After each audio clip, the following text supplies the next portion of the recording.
it's Betsy from Cuttin Corners Vinyl in Nederland, Texas, and today we have a fun video for you. It is Craftmas episode 11 out of season 3, and I'm going to show you how to use bleach to tie-dye a hoodie, which this is what it came out to after I washed it. Now, one thing I will tell you is I bleached it with regular bleach, and I bleached it up here at the office, and I washed it within 30 minutes of putting the bleach on it, because whenever you do use bleach on fabric, if you leave it for too long, it can eat through the fabric. But it still came out nice and white. The file that we are using today is available on my Patreon page for my $10 or more a month patrons. So we're going to be using the Rainbow Orange Glitter Flex Ultra, which looks like this. And we're also using the black Thermaflex Plus.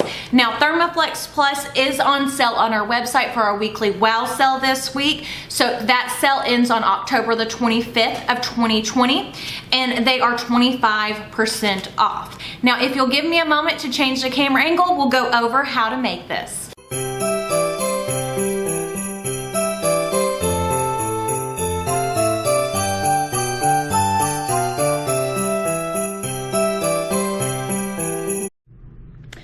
Okie dokie. So as you can see, I have my black hoodie laid out, and we're going to do reverse tie-dyeing. So that means we're going to bleach it instead of putting color on it, if that makes sense.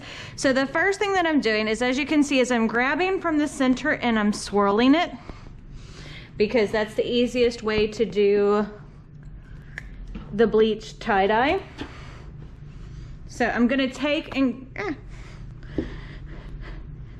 a hoodie is so much more difficult to do than just your regular t-shirt. So now what we're gonna do is we're gonna grab our rubber bands and tuck them in to kind of section this off like a pie.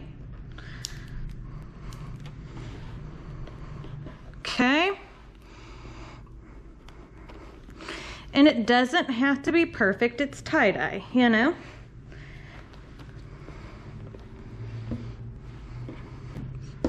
There we go.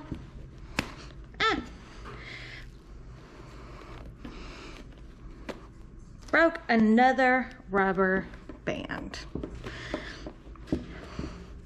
I don't know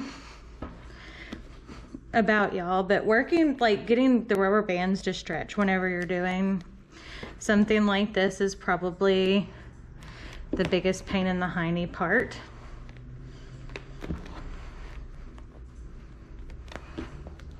Okie dokie. So there we go. We've got it sectioned off in our pie, is the best way to describe it. Okay. So I've got just one of the regular t-shirt bags from up in front that we use when people come to check in. And then this is just regular cheap old bleach. Actually, yeah. Got to remove the seal off this. That's what's sad, is I've had it forever and I've never even taken the seal off.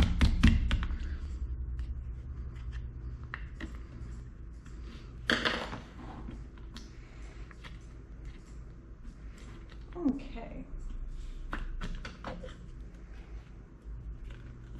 There we go. So we want to be careful with this because this isn't splashless bleach.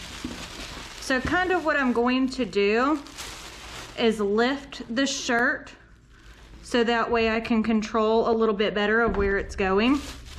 A little bit. Okay.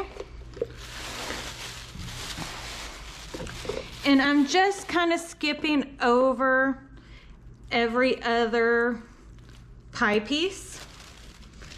And I'm hoping that this kind of comes out looking Halloween-ish. So as you can see, it's already starting to turn orange.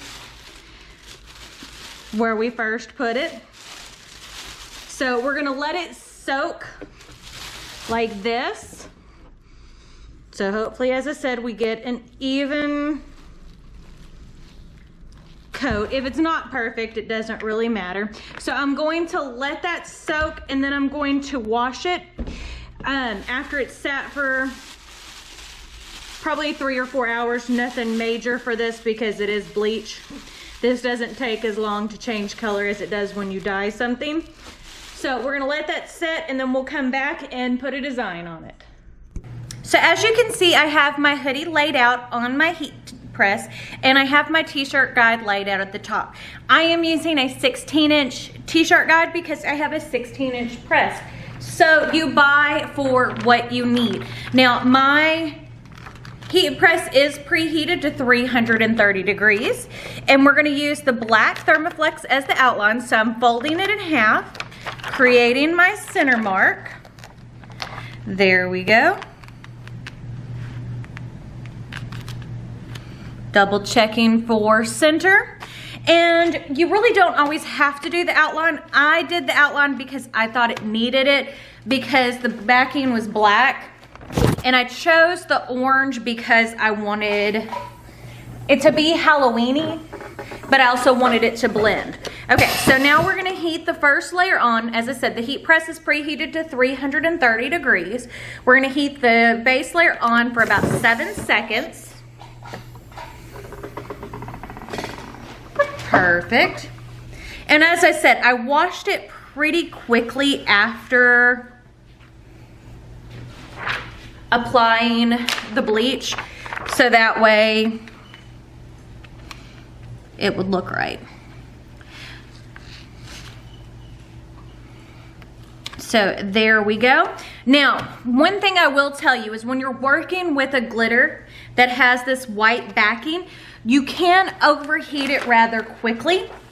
So what I'm gonna do is we're just gonna heat this for about 10 seconds, and that should be plenty enough for it to be permanently stuck because it layers beautifully.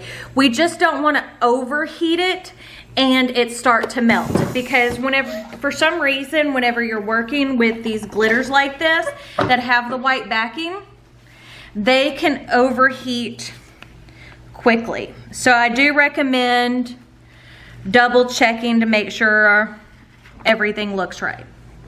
So that is the hoodie finish. Look how cute that looks. Now, if you'll give me a moment to change the camera angle, we'll go over everything we just did. Look how cute this came out. Isn't it absolutely adorable? I love it. So remember, if you like this video, don't forget to give it a big thumbs up. Don't forget to hit the subscribe button right down below. And if you hit the notification bell icon next to it, that will notify you when I post new videos, which for Craftmas is every single weekday at 3 p.m. Central Standard Time. But I guess that's it. So we shall see y'all later. Bye.